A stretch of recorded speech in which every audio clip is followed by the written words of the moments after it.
اعوذ باللہ من الشیطان الرجیم بسم اللہ الرحمن الرحیم یا ایھا الذین آمنوا لا تتخذوا اليہود والنصارى اولیاء، اہل ایمان یہود اور نصارہ کو اپنے حمایتی اور پشت پناہ نہ بناؤ، بعضهم اولیاء بعض، وہ خود ایک دوسرے کے ان میں سے بعض کے پشت پناہ ہیں، مددگار ہیں۔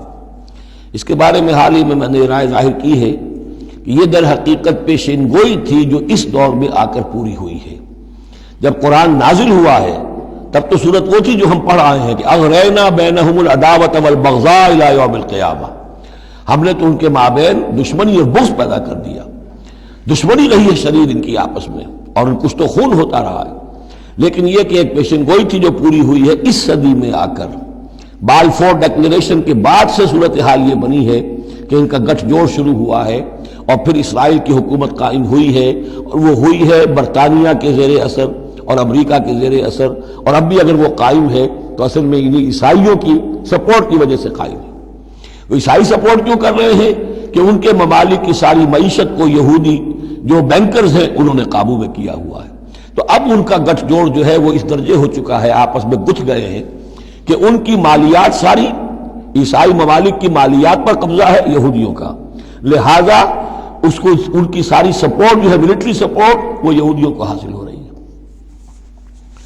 یا ایھا الذین آمنوا لا تتخذوا اليہود والنصارى اولیاء، مت بناؤ یہودیوں اور عیسائیوں کو اپنے حمایتی اور پشت پناہ، بعضهم اولیاء بعض، وہ ایک دوسرے کے مددگار ہیں۔ ومن یتولہم منکم، اور جو کوئی تم میں سے ان سے دوستی رکھے گا، ان سے پیکٹ کرے گا، ان سے اپنی حمایت تلاش کرے گا، فإنہ منہم، وہ انہی میں سے شمار کیا جائے گا۔ پھر ہم اسے مسلمان نہیں سمجھیں گے، ہماری نگاہوں میں پھر وہ یہودی اور نصرانی ہے۔ ان اللہ لا یہدی القوم الظالمین، اللہ ایسے ظالموں کو ہدایت نہیں دیتا۔ آج ہماری جو ہے اکثر ممالک کی پالیسی کدھر جا رہی ہے اور قرآن کا فتویٰ کیا ہے اس پر وہ آپ کے سامنے آ گیا۔ فَتَرَى الَّذِينَ فِي قُلُوبِهِم مَرَضٌ، تو تم دیکھو گے ان لوگوں کو جن کے دلوں میں روگ ہے، یُسَارِعُونَ فِيهِم، انہی کے اندر گھسنے کی کوشش کرتے رہتے ہیں۔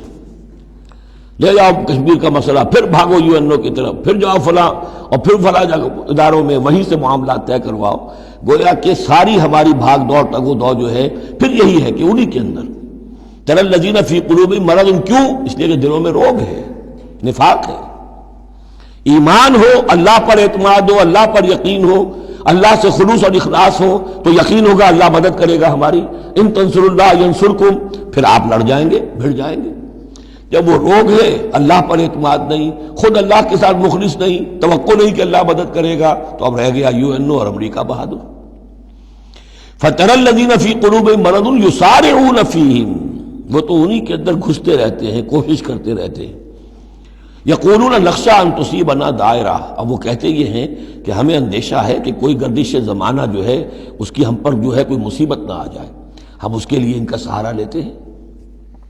فَعَسَى اللَّهُ أَن يَأْتِيَ بِالْفَتْحِ وَأَمْرٍ مِّنْ عِندِهِ، ہو سکتا ہے کہ اللہ تعالیٰ جلد ہی فتح لے آئے یا اپنے پاس سے کوئی اور ایسا فیصلہ ظاہر فرما دے، فَيُصْبِحُوا عَلَىٰ مَا أَصَرُّوا فِي أَنفُسِهِمْ نَادِمِينَ، کہ پھر جو کچھ وہ اپنے جیوں میں چھپائے ہوئے ہیں اس پر انہیں نادم ہونا پڑے۔ انہیں معلوم ہو جائے گا کہ جن پہ تکیہ تھا وہی پتے ہوا دینے لگے، پتہ چل جائے گا کہ وہی سب ہیں کہ جو اصل دھوکہ دے رہے ہیں کہ جن پر ہم نے سارا تکیہ رکھا تھا۔ وَيَقُولُ الَّذِينَ آمَنُوا هَؤُلَاءِ الَّذِينَ أَقْسَمُوا بِاللَّهِ جَهْدَ أَيْمَانِهِمْ، اور اس وقت پھر اہل ایمان کہیں گے کہ یہ وہ لوگ ہیں کہ جو قسمیں کھا کھا کر کہا کرتے تھے إِنَّهُمْ لَمَعَكُمْ، کہ وہ تمہارے ساتھ ہیں۔ حَبِطَتْ أَعْمَالُهُمْ فَأَصْبَحُوا خَاسِرِينَ، ان کے تمام اعمال حبط و اکارت ہو جائیں گے اور وہ خسارے والے بن کر رہ جائیں گے۔ صدق اللہ العظیم۔